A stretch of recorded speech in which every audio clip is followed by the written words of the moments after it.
ओम शांति। धर्मराज की कचहरी। आज धर्मराज का दरबार लगा हुआ था। धर्मराज के दरबार में ऑर्डर किया गया कि स्वर्ग की एक सीट खाली है और जिसने विश्व में सदा सच्चाई और सफाई से अपने जीवन को व्यतीत किया और सफलतापूर्वक सेवा की, उसी को स्वर्ग की सीट मिलेगी। तो उस धर्मराज की कचहरी में पहले चार व्यक्ति हाजिर हुए। सबसे पहले राजा जी से पूछा गया, आपने अपने राज्य में कैसे कैसे कार्य किया और क्या क्या पुण्य किया। तो राजा ने बताया, मैंने भली भांति अपनी सभी प्रजा को सुख दिया, शांति दिया और बड़े बड़े मंदिर बनवाए, बहुत कुछ किया। कभी भी मैंने किसी को दुख नहीं दिया।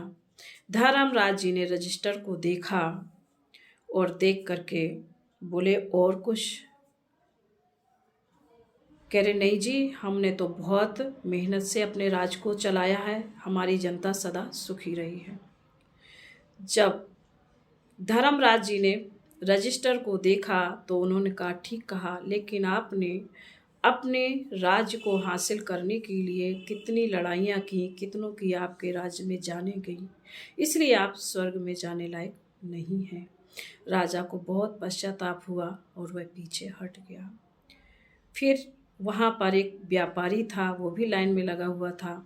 उससे पूछा कि आपने क्या क्या किया है अपने व्यापार में। बोला, महाराज, हमने बहुत धन कमाया, बहुत धन कमा के हमने बहुत दान किया, बहुत पुण्य किया, बहुत बहुत गरीबों की सहायता की, इसलिए मैंने बहुत पुण्य कमाया है और मुझे स्वर्ग की सीट मिलनी चाहिए। धर्मराज ने रजिस्टर देखा और कहा कि आपने ये सब कुछ किया है, लेकिन आपने जो व्यापार में धन कमाया, झूठ बोल करके, कपट करके, लोगों से हर पल झूठ बोलते रहे और आपने धन कमाया झूठ बोल करके, इसलिए आपको स्वर्ग की सीट नहीं मिल सकती है। वह भी बड़ा शर्मिंदा हुआ और पश्चाताप करने लगे और पीछे को हट गया।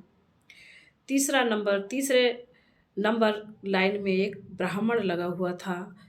उसने कहा, महाराज, स्वर्ग की सीट मुझे मिलनी चाहिए। मैंने अपनी जिंदगी आपके ध्यान में ही लगा दी, सदा लोगों के घर में जाकर के कथा भागवत जो जैसे करता था और जो जितना दक्षिणा देता था मैं ले लेता था, कभी मैंने किसी से जिद नहीं की, इसलिए स्वर्ग की सीट मुझे ही मिलनी चाहिए। धर्मराज जी ने रजिस्टर देखा, बोले, बिल्कुल ठीक है, लेकिन स्वर्ग की सीट आपको नहीं मिल सकती है, क्योंकि आपने कथा भागवत में जो कुछ लोगों को समझाते थे, जो लोगों को प्रेरणा देते थे, उस प्रेरणा को कभी स्वयं में धारण नहीं किया, इसलिए आपको भी नहीं मिल सकती है। चौथे नंबर पर एक गरीब किसान अपने सिर को झुका करके खड़ा हुआ था। बोला, जब इनको सीट नहीं मिली तो मुझे कहाँ से मिलेगी। धर्मराज ने कहा कि आप भी सुनाओ, आपने क्या किया। बोले, जी, मैंने तो कुछ भी नहीं किया महाराज, मैं तो दिन भर अपना किसान का काम करता था, खेती बाड़ी का कार्य करता था और थोड़ा सा वक्त मिलता था तो मैं अपने माँ बाप की सेवा में लगा देता था, कभी कभार मंदिर जाता था। जी, मैंने तो ऐसा कुछ नहीं किया है। तो धर्मराज जी ने कहा कि बिल्कुल ठीक, आपने ऐसा ही किया है, लेकिन और सोचो, और आपने क्या किया है। बोले, और कुछ नहीं किया है, मेरे दिल में ये है कि मैं थोड़ा स्वर्ग को झांक कर देखना चाहता हूँ।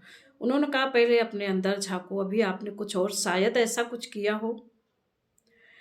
तो थोड़ी देर ध्यान याद करता रहा तो उसको याद आया कि उसने एक बार, उसको बहुत भूख लगी थी, घर में अनाज भी नहीं था, थोड़ा सा भोजन था उसके लिए, थोड़ा सा भोजन खाने के लिए आया हुआ था।